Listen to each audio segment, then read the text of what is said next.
Ассаламу алейкум, друзья.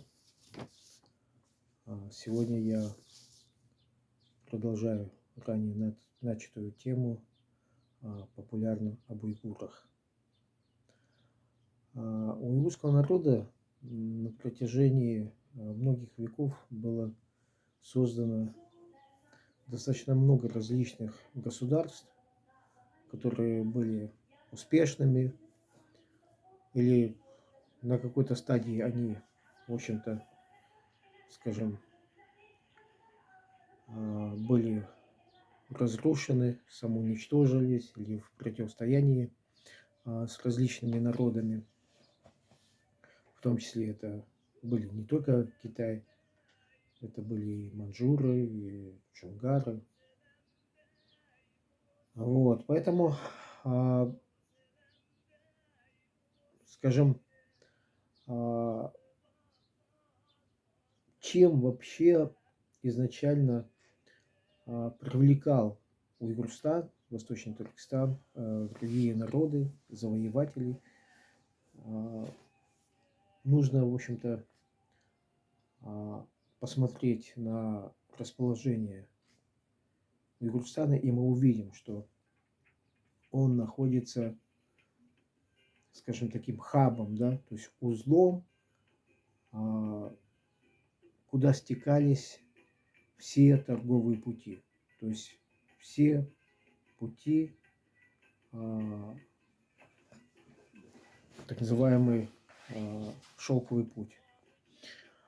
То есть китайские товары шли из Китая через Уйгурстан, какие-то индийские товары через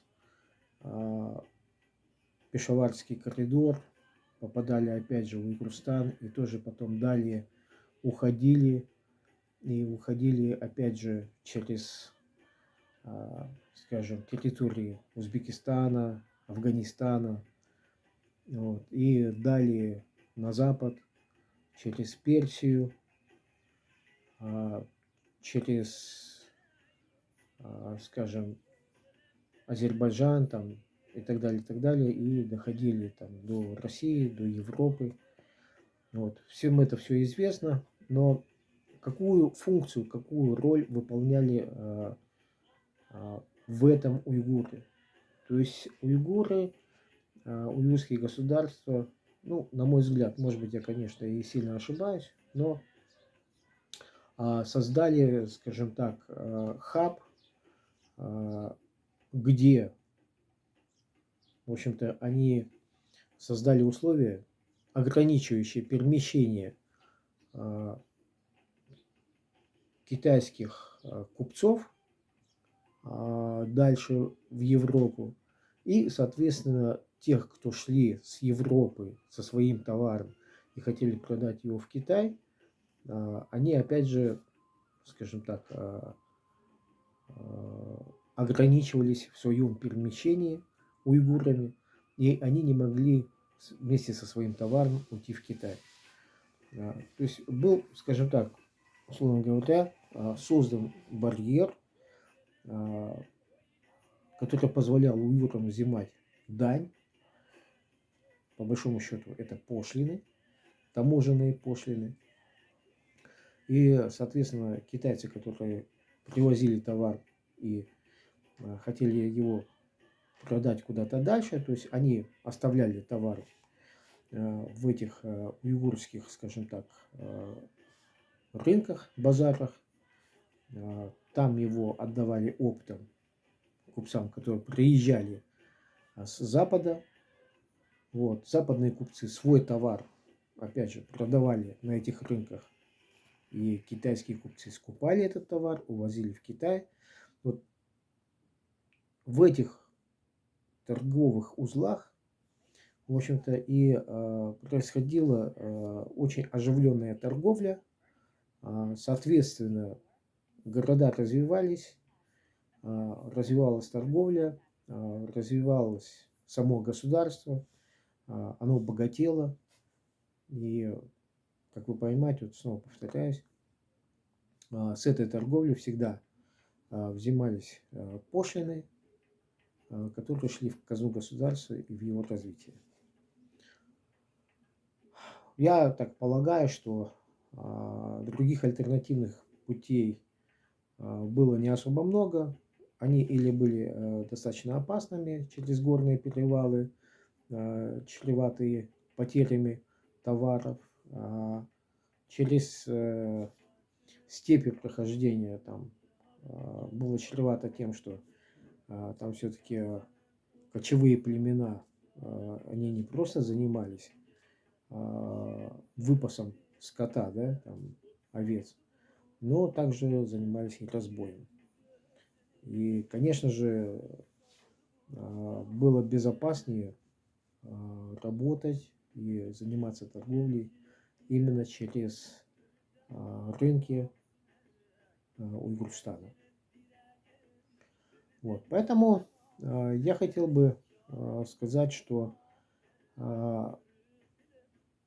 именно вот такие вот государства, именно это государство, значит, которое было на пересечении всех вот этих торговых путей и которое могло диктовать свои условия в торговле, очень, скажем так, разыгрывало большой аппетит у тех государств, которые его окружали, и, конечно же, они хотели его прибрать к рукам, да. Ну, в силу того, что от джунгаров еще как-то более-менее удавалось защищаться там и, в общем-то, скажем, были определенные инструменты, скажем, да, влияния на джунгар, вот, то оставалась единственная сила, это Китай, который еще в те древние времена ввел свою политику экспансии, да, то есть он хотел завоевывать рынки, делать торговлю свою более выгодной, успешной, вот, и поэтому еще с тех времен Китай все время направлял свои усилия на захват Восточного Туркестана.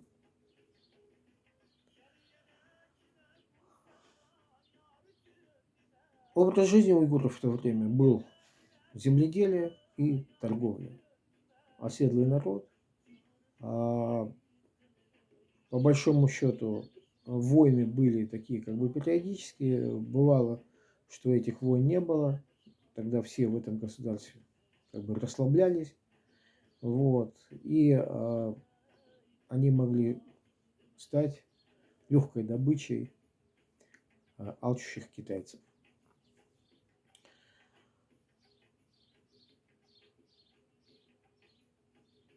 Но, скажем,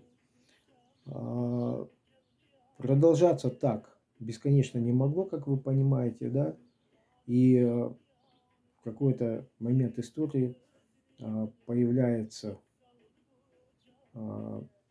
Чингисхан со своим войском и начинает завоевывать близлежащие земли, территории, народы.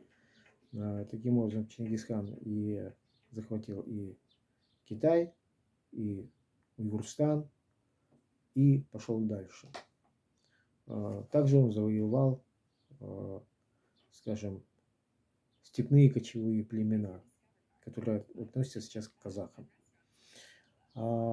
Среди одних из таких племен, которые родов, казахских родов, который завоевал Чингисхан, в одном из этих родов был